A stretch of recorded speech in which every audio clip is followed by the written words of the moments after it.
നിങ്ങൾ ഈ channel subscribe ചെയ്യാത്തവരാണെങ്കിൽ ഉടൻ തന്നെ ചാനൽ സബ്സ്ക്രൈബ് ചെയ്യണേ. കാശ്മീരിലേക്കുള്ള യാത്ര ഇനി എളുപ്പമാകാൻ പോകുന്നു. വന്ദേ ഭാരത് എക്സ്പ്രസ് ഡൽഹിക്കും ശ്രീനഗറിനും ഇടയിൽ ആരംഭിക്കാൻ പോകുന്നെന്നുള്ള റിപ്പോർട്ട് കേൾക്കുകയാണ്. ലോകത്തിലെ ഏറ്റവും ഉയരം കൂടിയ റെയിൽവേ പാലത്തിലൂടെയാണ് ഈ ട്രെയിൻ കടന്നു പോകുന്നത്. ഡൽഹിയിൽ നിന്ന് ശ്രീനഗറിലേക്കുള്ള യാത്ര വെറും 13 മണിക്കൂറിനുള്ളിൽ പൂർത്തിയാകും.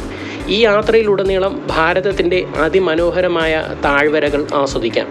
വളരെയധികം ഫെസിലിറ്റീസ് ഉള്ള ട്രെയിൻ ആയതിനാൽ തന്നെ വിശ്രമം വളരെ സുഖകരവും യാത്ര അതിലേറെ കംഫോർട്ട് തരുന്നതുമായിരിക്കും. കൂടാതെ വേഗത്തിൽ യാത്ര ചെയ്യുകയും ചെയ്യാം. ലോകത്തിലെ ഏറ്റവും ഉയരം കൂടിയ റെയിൽവേ പാലമായ ചെനാബ് ബ്രിഡ്ജിൻ്റെ മുകളിൽ കൂടിയായിരിക്കും യാത്ര.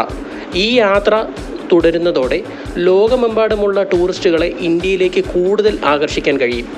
റിപ്പോർട്ടുകൾ പ്രകാരം വന്ദേ ഭാരത് സ്ലീപ്പർ കൂടുതൽ ദൂരങ്ങളും രാത്രി യാത്രകളും ഉൾക്കൊള്ളുന്നതാകുന്നു.